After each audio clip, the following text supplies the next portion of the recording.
연령대가 높아지면 정기적으로 건강검진을 숙제처럼 꼭 해야 합니다.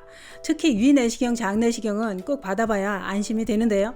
그런데 내시경 검사를 받으신 분들이나 앞으로 받으실 분들이나 꼭 알아두셔야 할 게 있습니다. 이건 꼭 알고 계셔야 손해보지 않습니다. 그게 뭐냐? 그건 바로 내시경 검사 후에 그냥 있지 말고 돈을 받아야 합니다. 이걸 몰라서 놓치고 못 받는 분들이 그렇게 많다고 하는데요. 그래서 준비했습니다. 내시경 검사 후에 원 돈을 어떻게 받을 수 있는지, 어떻게 신청해야 하는지 오늘 자세히 알려드리도록 하겠습니다. 이번 영상은 주변 분들께도 꼭 공유하셔서 놓치는 분들이 없으시길 바라봅니다. 그 이야기 지금 시작합니다. 안녕하십니까. 노년생활정보의 모든 것 조사전성시대입니다. 건강하게 살아가려면 운동을 하고 몸에 좋은 걸 찾아 먹고 관리를 해야 합니다만 그 무엇보다도 중요한 건 건강검진입니다. 왜냐? 나이가 들면 자연스러운 노화 현상으로 면역력이 떨어져 여러 가지 질병이 발생하게 됩니다. 이건 피할 수가 없지요. 그렇기 때문에 병이 생기는 걸 막을 수 없다면 더 진행하기 전에 초기에 찾아내야 합니다. 그래서 아픈 곳이 없어도 정기적으로 건강검진을 하는 것이 제일 중요합니다. 그런데 건강검진을 할 때 노년층들이 많이 받는 게 내시경인데요. 그 내시경을 받았다면 절대로 그냥 있으면 안 됩니다. 왜냐? 돈을 받아야 되기 때문입니다. 이게 뭔 얘기일까요?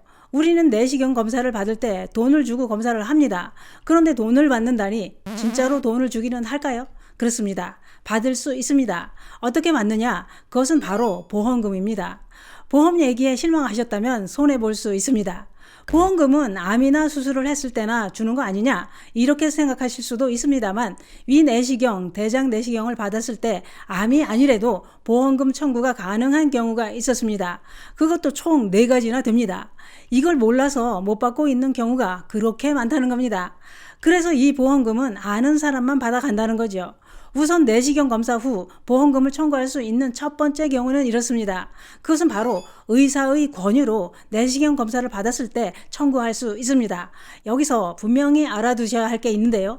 우리가 1, 2년에 한 번씩 받는 정기 건강검진 자체는 실비보험금 청구 대상이 아니지요. 그러나 내시경 검사를 받고 나서 실비보험금을 청구해 받을 수 있는 경우도 있다 이겁니다. 이게 어떻게 가능할까요? 그게 바로 의사가 내시경 검사를 받아보시는 게 좋겠는데요. 이렇게 의사가 직접 권유한 경우에 신청해 받을 수 있습니다. 다시 말해 내가 자발적으로 건강검진하는 김에 내시경도 해봐야겠다. 이렇게 한 검사는 보험금 청구 대상이 안 되지만 의사가 권유해서 받은 위내시경, 대장내시경은 실비보험금 청구가 가능하다는 겁니다. 설마 하면서 의심이 드신다면 보험 여건을 확인하신 후 보험금을 청구하시기 바랍니다. 내시경 검사 후 보험금을 청구해야 되는 두 번째 경우입니다. 그것은 바로 용종을 제거한 경우인데요. 앞서 말씀드린 대로 실비보험의 경우 건강검진은 보장해주지 않습니다만 그러나 내시경 검사 중 용종을 제거한 경우라면 얘기는 달라집니다. 용종 제거 비용과 조직검사 비용까지 다 보장받을 수 있었습니다. 왜냐? 보험 약관에 검사 결과, 이상 소견에 따라 건강검진센터 등에서 발생한 추가 의료 비용은 보장된다라고 나와 있기 때문입니다. 그러니까 건강검진 받다가 용종 제거까지 했다면 놓치지 말고 꼭 실비 청구를 하셔서 보험금을 꼭 챙기셔야 합니다. 보험금을 청구하기 전 진단서, 의사 소견에 용종을 제거했다는 내용이 명확히 나와 있어야 보험금 청구가 가능하다고 하니 이 점 참고하시기 바랍니다. 또 있습니다. 내시경 검사 후 보험금 받는 세 번째 경우입니다. 그것은 바로 수술비 특약에 가입된 경우인데요. 그런데 난 용종은 떼어냈어도 수술은 안 했으니 나는 해당이 없다. 이렇게 생각하실 수도 있습니다만 그러나 용종 제거도 수술로 본다는 겁니다. 보험 여건에 따르면 수술은 인체의 절단, 절제 등 생체의 특정 부위를 잘라내는 것을 의미한다고 나와 있지요. 그러니까 용종 제거도 내시경이라는 기구로 몸에 있는 용종을 제거한 것이기 때문에 보험 여건에서 말하는 수술의 일종이라고 볼 수 있다는 겁니다. 하지만 여기서 간과해서는 안 될 것이 수술비 특약이라고 해서 다 보장이 되는 건 아니라는 겁니다. 생명보험사의 수술비 특약이나 손해보험사의 질병수술비 특약에 가입되어 있는 경우 특약의 가입 금액과 종류에 따라 적게는 10만 원에서 많게는 50만 원까지도 받을 수 있다고 하는데요. 예를 들어 내가 가입한 생명보험 보험증권 특약에 1종 수술, 2종 수술, 3종 수술 이런 식으로 나와 있다면 보장이 가능합니다. 물론 보험사의 가입된 상품의 약관에 따라 보험금에는 차이가 있을 수 있기 때문에 구체적인 보장 내용은 보험사에 문의해 보시고 신청하시기 바랍니다. 그렇다면 내시경 하다가 용종이 5개가 발견됐습니다. 이런 경우 용종 하나당 한 번씩 총 보험금 5번 청구가 가능할까요? 그렇게 지급하지는 않지요.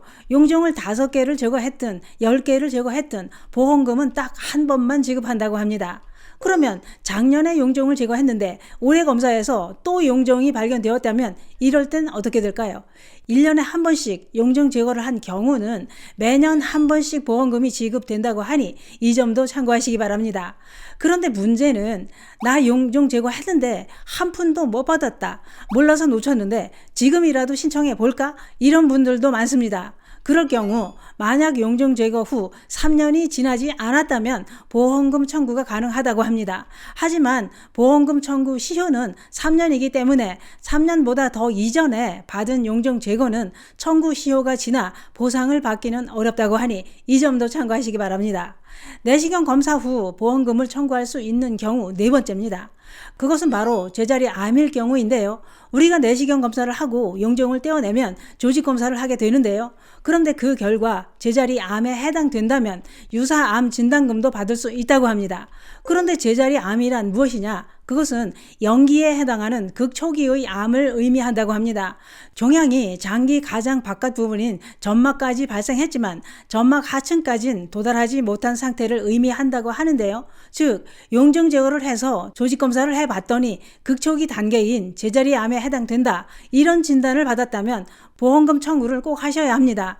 그런데 문제는 보험사에서 제자리 암, 그러니까 극초기 암, 영기 암을 보험금을 선뜻 줄까요? 이게 받아내기가 쉽지 않다는 겁니다. 이렇게 애매한 경우 보험사는 이건 암에 해당되지 않는다. 이런 이유로 지급하지 않으려고 하겠지요. 보험 가입할 때는 쉽게 지급할 것 같지만 막상 보험금을 신청하려면 까다로운 게 사실입니다. 그렇다고 받을 수 있는 보험금을 포기하면 안 됩니다. 그래서 이런 경우는 개인이 해결하기보다는 손해사정사라든가 이런 전문가를 통해 도움을 받아보시는 게 좋은 해결 방법이라고 하니 이 점도 참고하시기 바랍니다.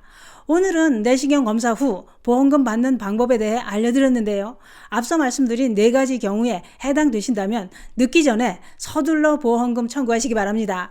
내시경 검사를 하셨거나 앞으로 내시경 검사를 받을 계획이 있다면 보험금 청구 방법 잊지 마시고 참고하시기 바랍니다. 내시경 검사 후 받으실 수 있는 보험금 놓치고 계신 건 아닌지 당장 확인해 보시기 바랍니다. 감사합니다.